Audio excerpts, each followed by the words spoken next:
Mga kabunyog, mga kababayan, magandang araw po sa inyong lahat. Welcome po sa isa na namang episode ng ating talakayan.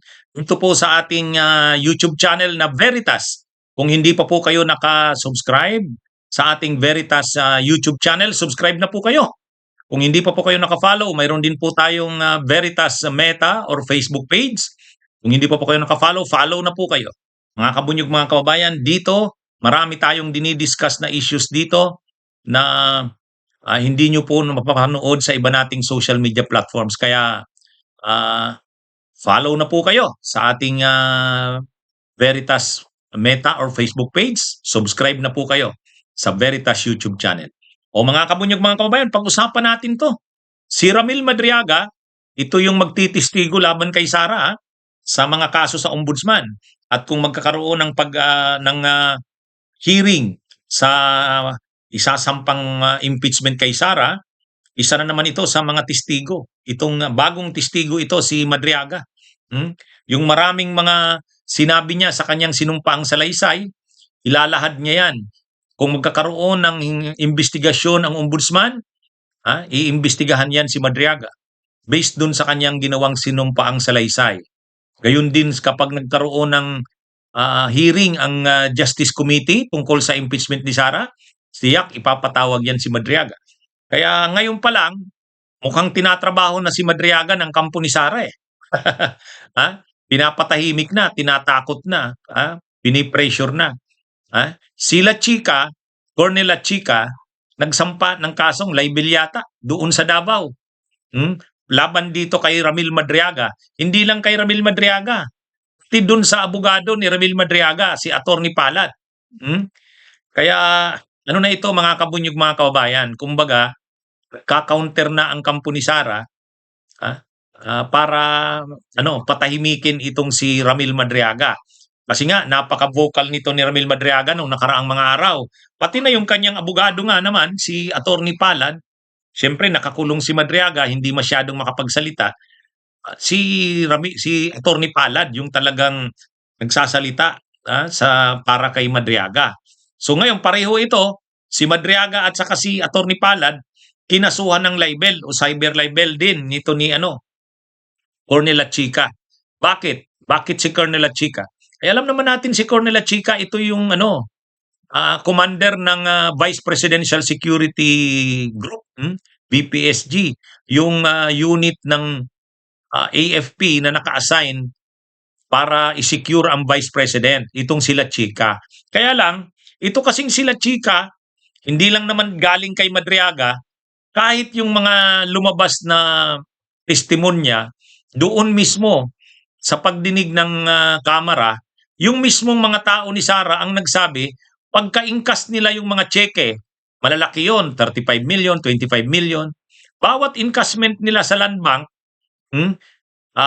ikakarga nila ito sa sasakyan nila, hindi pa nga sa armored car. Pagkatapos, ang instruksyon daw sa kanila ni Sara Duterte, ibigay ito kay La Chica, saka dun sa isa pa, kay Nolasco.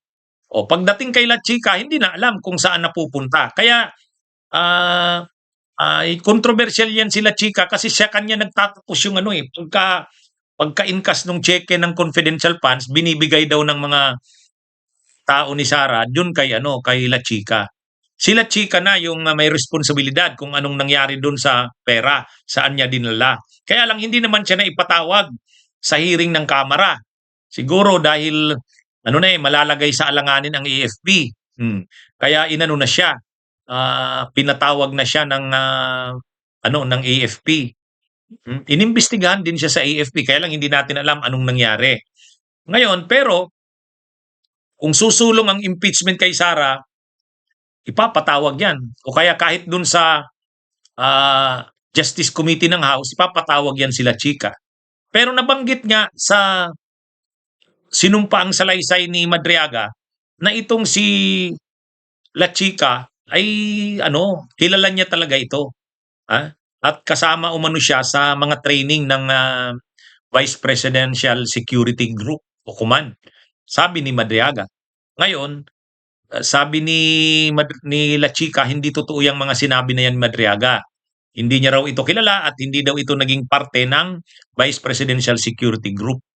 Anyway, magkaka magkakasubukan yan kung sinong nagsisinungaling doon sa pagdinig na ng ombudsman at saka sa pagdinig ng House Justice Committee. Oh, magkakaano yan kung sinong nagsisinungaling, sila Chika o si Madriaga. Kasi tinitindigan ni Madriaga, kilala niya yan sila Chika. At naging magkasama sila.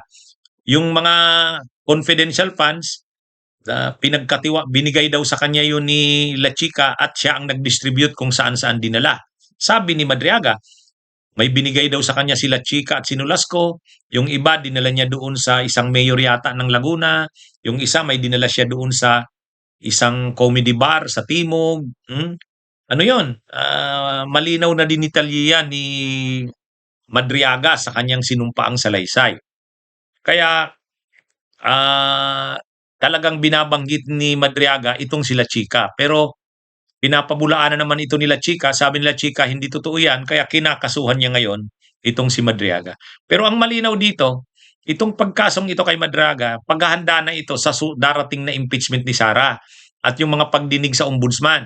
Kasi magkakaroon ng pagdinig sa ombudsman, yung final kahapon na plunder at saka malversation at saka graft cases ni Trillanes, ang pinaka-testigo doon si Madriaga eh. Inattach doon yung mga testimonya ni Madriaga. Kaya kailangan talaga sa parte nila Sara, patahimikin, takutin itong si Madriaga. At ito na nga yun, kinasuhan na nila La Chica. Kaya lang, tingin ko naman, hindi naman mapapatahimik or matatakot si Madriaga sa ganyan. Kung mga ganyan-ganyan lang naman na kaso. Mas mabigat yung mga kinaso sa kanya di umano ni Roque. Oh, kasi kinasuhan nila Roque umano yan ng kidnap for ransom. Oh, kaya nga nakakulong si Madriaga. Pero kung mga libel lang or cyber libel katulad ng kinaso ni La Chica, mukhang hindi mo papatahimik si Madriaga niyan.